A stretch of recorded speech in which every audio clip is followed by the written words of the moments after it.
monsieur, bonsoir. Merci de votre fidélité. J'espère que vous passez un excellent week-end. Il est tout juste 18h30 sur Al-Oula. C'est l'heure du journal. Voici les principaux titres.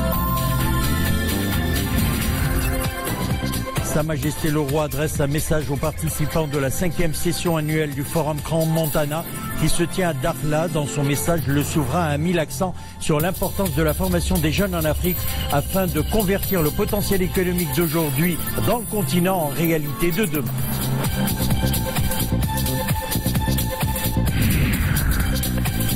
Les Jeux mondiaux d'été de Special Olympics se poursuivent à Abu Dhabi. Les athlètes sont engagés dans plusieurs disciplines. 2 médailles ont déjà été remportées par le Maroc.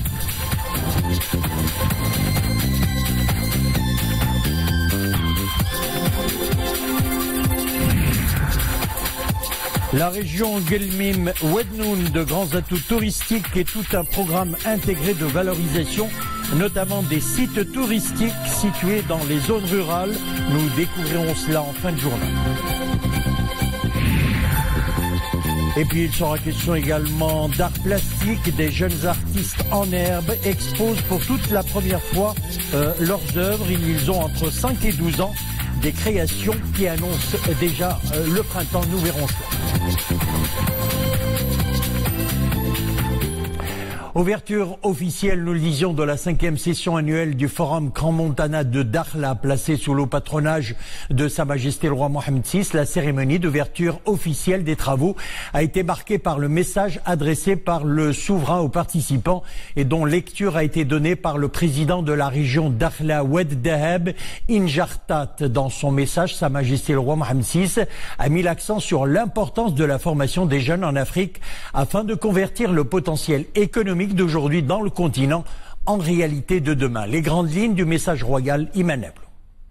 Alhamdulillah, wa salatu wa salamu ala moulana rasulillahi wa alihi wa sahbihi.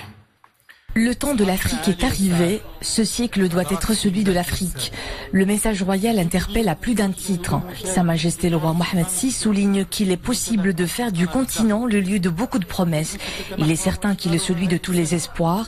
Il est surtout au centre de l'échiquier mondial, précise le souverain. La forte vitalité démographique appelle au lancement de grands chantiers de développement au niveau du continent le plus jeune de la planète.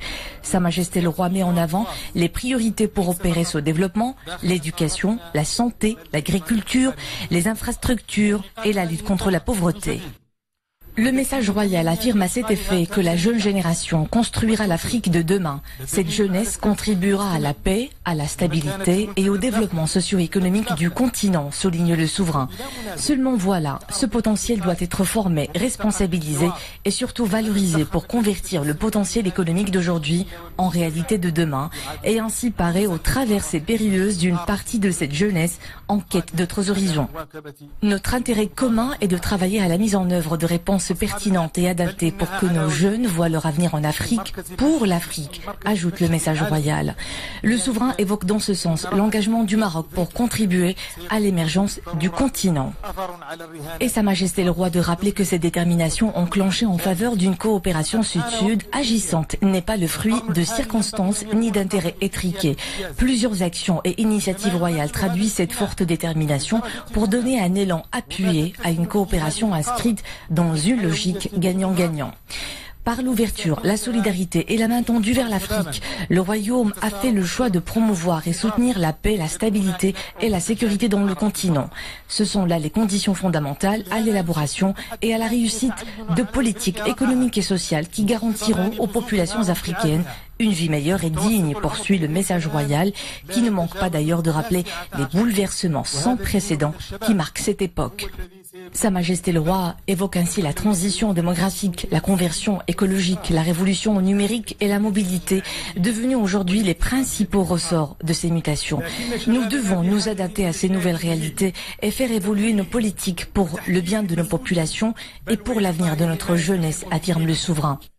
Et le message royal de conclure que le Forum Trans-Montana demeure une plateforme de réflexion et de partage dans la perspective de dégager de nouvelles formes de coopération et des synergies innovantes susceptibles de guider les leaders politiques et les décideurs économiques dans ce travail pour le berceau de l'humanité et le continent de l'avenir, l'Afrique. والسلام عليكم ورحمة الله تعالى وبركاته. وحرر في يوم الاثنين 4 رجب 1440 هجرية الموافق ل 11 مارس 2019 محمد السادس ملك المغرب. Le forum Crans-Montana a mis en avant les progrès réalisés par le Royaume et les projets d'envergure lancés dans le cadre de la vision clairvoyante de Sa Majesté le Roi Mohammed VI. C'est ce qu'a souligné le président fondateur du forum à l'ouverture officielle de cette 5e session annuelle de cet événement international. Plusieurs thématiques de première importance comme la sécurité énergétique, les exigences environnementales, l'économie numérique, la santé publique, l'agriculture durable et la promotion de l'entrepreneuriat des jeunes et du leadership féminin figurent au menu forum. On retrouve depuis Dakhla nos envoyés spéciaux Armin Nehri, Abdeltif Abdelfattah Zouine, Youssef Mziani et Iman Ablo. Dakhla résonne aux 4 coins du monde. La 5e édition du prestigieux Forum Crans-Montana confirme une fois de plus un engouement sans précédent pour l'Afrique. Ce rendez-vous devenu phare dans l'agenda international meuble ses débats autour des défis du continent qui guette son émergence. Sa Majesté, le roi Mohammed VI, que Dieu l'assiste, a adressé un message important aux participants dans lequel il rappelle que le temps de l'Afrique est arrivé. Et ici, à Dakhla, nous parlons des vrais sujets de l'Afrique, les sujets liés à l'énergie, les sujets liés à l'agriculture, à l'agro-industrie, des sujets liés aussi au digital, l'Afrique de demain. Il est important d'être ici pour échanger et pour faire des propositions. Et donc, j'espère que ce type de forum va déboucher sur une amélioration de la qualité de vie de l'ensemble des habitants du monde et en particulier, évidemment, de l'Afrique, qui est un merveilleux continent en voie de développement accru. Je suis venu, moi, spécialement sur les questions de santé. Je suis à la tête d'une association de lutte contre la drépanocytose, une maladie génétique très compliquée en Afrique. Et je suis là, effectivement, pour contribuer à faire connaître la démarche qui est la mienne, c'est-à-dire ouvrir un centre pour former les médecins à la drépanocytose en Afrique. Le think tank se veut l'expression politique de porter l'ambition d'une Afrique solidaire. Ce laboratoire d'idées est susceptible de donner une forte impulsion aux réflexions et propositions relatives à la coopération sud-sud et au co-développement. Il existe ici la naissance et le développement de ce que beaucoup appellent un miracle, à savoir que du sable, du vent et de la mer, on fait un centre qui va devenir la future Tanger du Sud. Nous créons ici, le Maroc crée ici un hub qui sera celui de toute l'Afrique occidentale. Nous sommes venus ici pour parler du numérique dans la gestion de la ville. Et je pense que c'est de l'innovation. Aujourd'hui, nous, gestionnaires de collectivités, cet outil nous permet de faire un bond qualitatif en gain en temps et dans tous les domaines d'activité. Mettre en lumière tout ce que l'Afrique pourrait offrir au monde, présenter les potentialités du Maroc en direction de son ancrage africain, faire avancer les échanges et partenariats, autant d'atouts pour cette 5e édition, une nouvelle édition toujours aussi fédératrice. Pour la 5e année consécutive, Crans-Montana entend capitaliser les acquis et consacrer ce forum comme une référence d'un dialogue ouvert, sincère et constructif sur l'Afrique, un continent promis à être l'avenir de la croissance économique mondiale.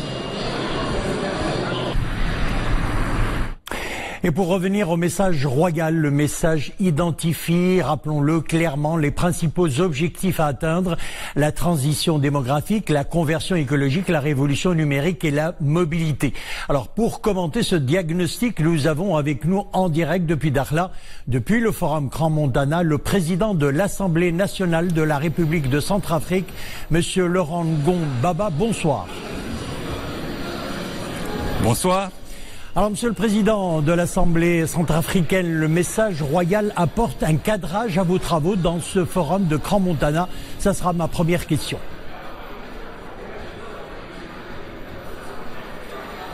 Vous reprenez, s'il vous plaît? J'ai dit que, Monsieur le Président, que le message royal apporte un cadrage à vos travaux dans ce forum. Qu'en pensez-vous?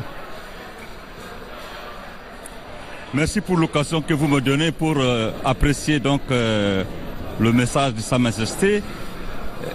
Nous avons été émus ému par le message de Sa Majesté, le roi Mohamed VI, qui, à travers le message, donne sa vision sur l'Afrique, sur la transformation de l'Afrique, sur le changement que les Africains devraient apporter pour le développement du continent. Sa Majesté a insisté sur la solidarité des Africains, sur les responsabilités communes à conduire le continent africain. Et d'ailleurs, il l'a démontré à travers les actes importants, notamment lorsque le Maroc a rejoint la famille africaine, notamment l'Union africaine. C'est un message fort qui fait appel à toutes les Africaines, à toutes les Africains pour se mobiliser ensemble afin de faire face aux nouveaux défis. Car l'Afrique est engagée pour l'émergence d'ici 2030 et nous devons nous engager tous à travers les actes, que ce soit la lutte contre le changement climatique, que ce soit les différents thèmes qui seront examinés et qui sont en train d'être examinés en ce moment à l'occasion de ce forum. Monsieur le Président, le message royal appelle à ce que vos travaux au niveau du Forum Crans-Montana permettent de dégager de nouvelles formes de coopération et des synergies innovantes qui guideront les leaders politiques et les décideurs économiques de l'Afrique. Alors, où en sont les travaux du Forum dans cette optique? Mais les travaux du Forum en ce moment évolue dans le sens du programme qui a été établi. Il s'agit des questions de la jeunesse, de la responsabilité de la jeunesse, parce que nous devons éduquer, nous devons encadrer, nous devons responsabiliser la jeunesse africaine pour prendre en main son avenir, car l'avenir de l'Afrique est entre les mains de la jeunesse. Il s'agit d'impliquer davantage les femmes dans la gestion, n'est-ce pas, dans nos différents pays africains, car il faut reconnaître que la femme a un rôle fondamental à jouer, d'abord depuis le foyer jusqu'à la gestion de la chose public. Nous avons des thèmes qui préoccupent le continent africain et qui constituent les défis de l'heure, notamment l'énergie renouvelable. Vous savez qu'on ne peut pas parler du développement sans énergie. Et c'est ainsi qu'en ce moment, nous sommes en train de partager l'expérience marocaine à travers les différentes institutions énergétiques pour voir quelles sont les stratégies à développer notre continent, à développer les États africains à travers l'électrification des pays, à travers l'électrification des villes, à travers l'électrification des villages. Car l'Africain le plus profond doit bénéficier, n'est-ce pas, de l'électricité, et des opportunités sont offertes à travers les questions, à travers les débats, à travers les échanges que nous menons en ce moment. Il y a également la question de l'agriculture. Vous savez que l'agriculture demeure l'objectif essentiel pour le développement du continent africain. Et donc, les stratégies de l'agriculture, de transformation de l'agriculture préoccupent, n'est-ce pas, ce forum en ce moment. Un pays comme le nôtre, la République centrafricaine, qui était un pays d'abord agricole, qui dispose de terres agricoles bien riches, doit bénéficier, n'est-ce pas, de l'expérience que nous échangeons ici en vue de transférer, n'est-ce pas, les technologies nécessaires en vue de développer également notre pays. Voilà les différentes questions qui sont débattues et qui restent dans le cadre des orientations données pour la rencontre de Dakhla. Monsieur Laurent Ngom Baba, merci d'avoir répondu à nos questions. Je rappelle que vous êtes président de l'Assemblée nationale de la République centrafricaine. Merci d'avoir été notre invité ce soir. Sur haute instruction de Sa Majesté le Roi, chef suprême et chef d'état-major général des forces armées royales, l'exercice combiné maroco-américain African Line 2019 se déroule à partir d'aujourd'hui jusqu'au 7 avril 2019 dans la région d'Agadir, Tizdi, Tantan, Tata et Ben Guerir, impliquant des milliers de militaires et un nombre très important de matériel. C'est ce qu'indique un communiqué de l'état-major général des forces armées royales. Il englobera en plus d'une formation aux activités du commandement et des entraînements sur les opérations de lutte contre les organismes terroristes violents, des exercices terrestres aériens et comporter une simulation tactique, précise le communiqué, ajoutant que la 16e édition de cet exercice connaîtra la participation d'unités et d'observateurs militaires de 5 pays représentant l'Afrique, l'Europe et l'Amérique du Nord, en l'occurrence le Canada, l'Espagne, la Grande-Bretagne, le Sénégal, la Tunisie, en plus des États-Unis d'Amérique et du Royaume du Maroc. Le service préfectoral de la police judiciaire de Fès a procédé en coordination étroite avec les services de la Direction générale de la surveillance du territoire à l'arrestation ce matin d'un apprenti de l'Institut de technologie appliquée âgé de 19 ans pour son implication présumée dans une affaire d'apologie d'actes terroristes via des publications sur les réseaux sociaux. Un communiqué de la Direction générale de la Sûreté nationale indique que le suspect a posté une publication sur son compte Facebook dans laquelle il a fait l'apologie de l'acte terroriste qui a visé hier des fidèles dans 2 mosquées en Nouvelle-Zélande. Le mis en cause sera déféré devant le Bureau central d'investigation judiciaire relevant de la Direction générale de la surveillance du territoire pour enquêter avec lui sur les actes criminels qui lui sont attribués et déterminer leurs tenants et aboutissants, et ce sous la supervision du parquet chargé des affaires du terrorisme.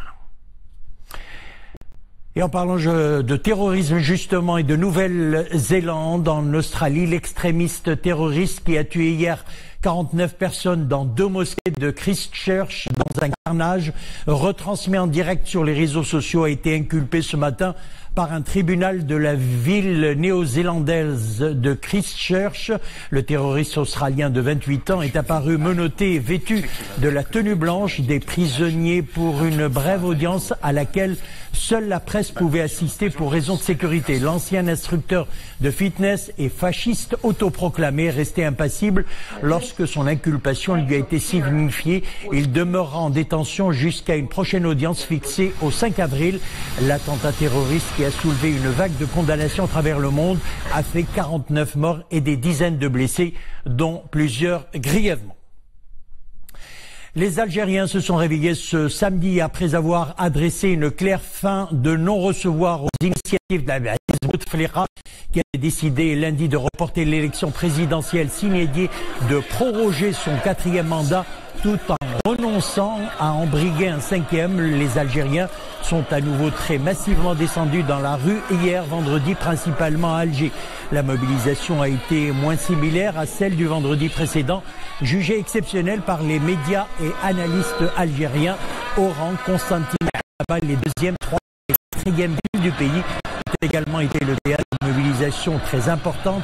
Comme la semaine dernière, selon les journalistes de médias locaux sur place, seules des heures localisées ont été signalées du centre d'Alger entre la police et quelques centaines de jeunes lançant des pierres sur un cordon barrant une avenue menant à la présidence de la République.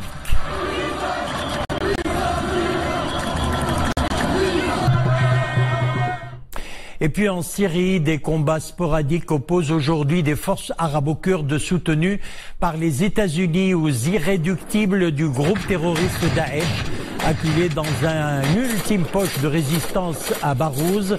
Depuis lundi, plus de 4000 personnes, en grande partie des djihadistes, ont quitté le bout de terre, encore aux mains des terroristes de Daesh au bord du fleuve Euphrate. La bataille contre Daesh est l'un des principaux fronts de la guerre en Syrie qui a entamé sa 9e année. Le conflit a déjà tué plus de 37 000 personnes et déplacé plus d'1 million d'autres.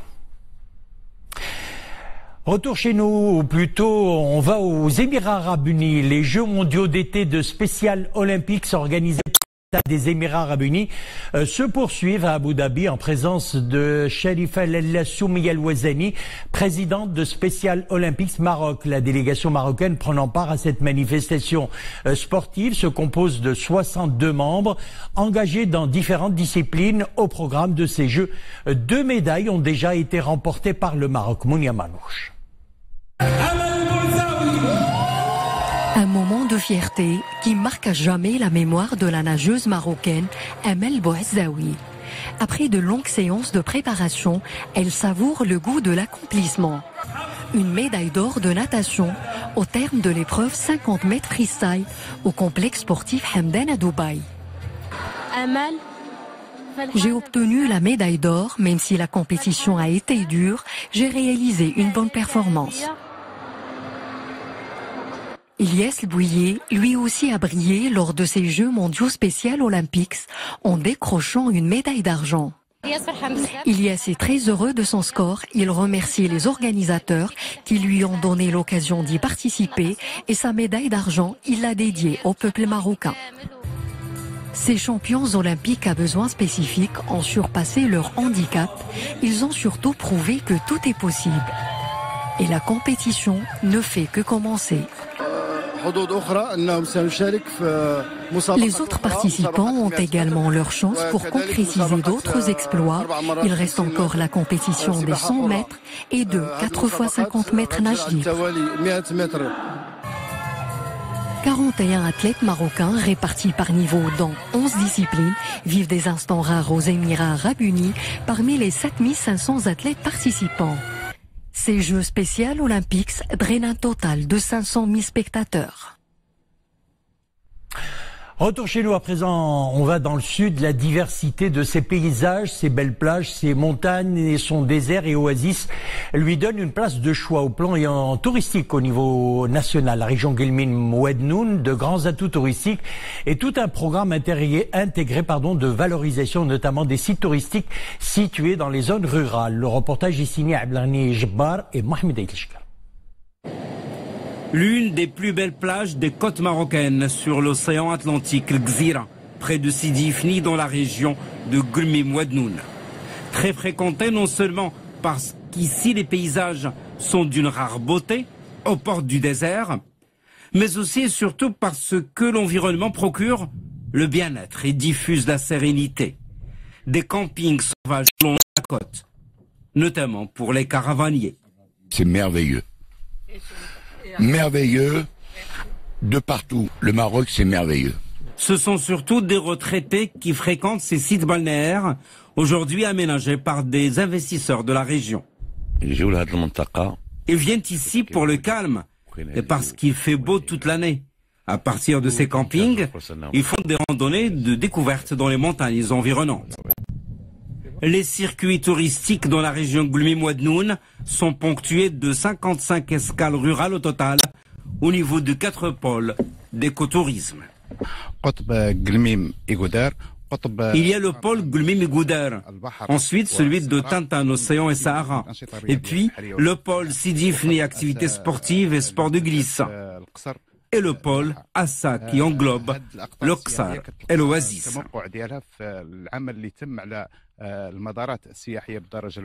Le programme intégré du tourisme rural mobilise une enveloppe budgétaire totale de 124 millions de dirhams, dont des projets au sein des oasis même, où les touristes sont invités à une immersion dans la vie de la palmeraie. Des sites magnifiques. On est allé se promener un petit peu partout et c'est très très beau et l'accueil est chaleureux. Sur l'un des circuits touristiques, une escale rurale, culturelle, au cœur du patrimoine des tribus nomades.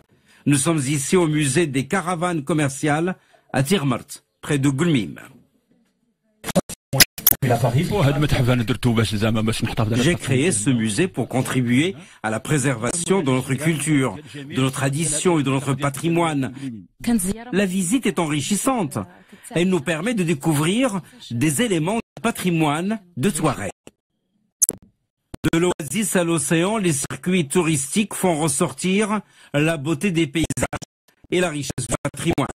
Au total, 33 projets touristiques qui sont en concrétisation dans la région. Des projets qui reposent sur 4 piliers: l'accueil, l'hébergement, l'animation et enfin la mise en valeur des circuits touristiques englobant les zones rurales. Du tourisme, on passe à la culture. Le 6e congrès national de la promotion de la langue arabe consacré cette année à la politique éducative au Maroc est organisé cette année sous le thème vers une stratégie nationale pour la promotion de la langue arabe. Et la séance d'ouverture a été présidée par le chef du gouvernement Saadine Al-Othmani. Le congrès a rendu un hommage notamment à notre monsieur culture à la SNRT, Abdelrahim Benchiri, qui a été sacré journaliste de l'année. On retrouve Mohamed Aïtelchka. Des distinctions pour des hommages appuyés à quelques-uns de celles et ceux qui se sont consacrés à la promotion de la langue arabe.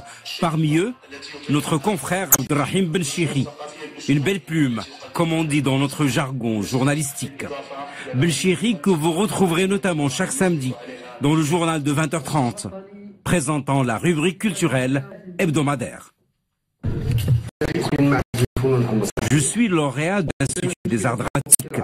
Mon défi était de lire des textes d'Al-Jahed. C'était difficile au début. La relève de ce défi m'a permis de sonder les secrets de la langue arabe.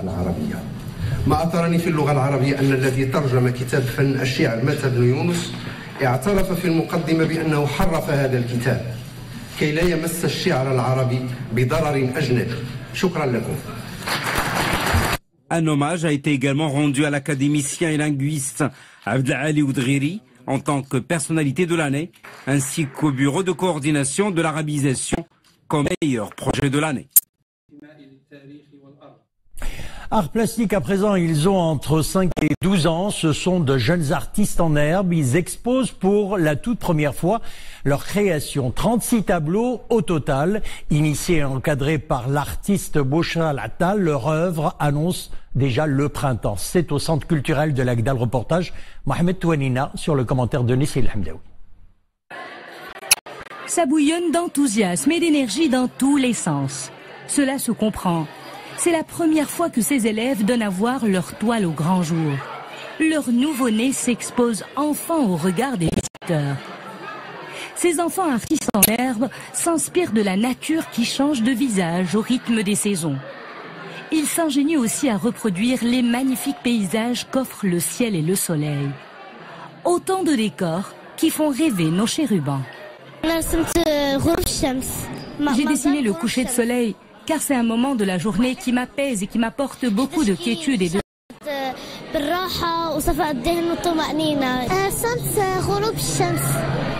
J'aime le coucher de soleil, ça me remplit de joie et ça me fait plaisir de le contempler. Quelles sont les couleurs du printemps?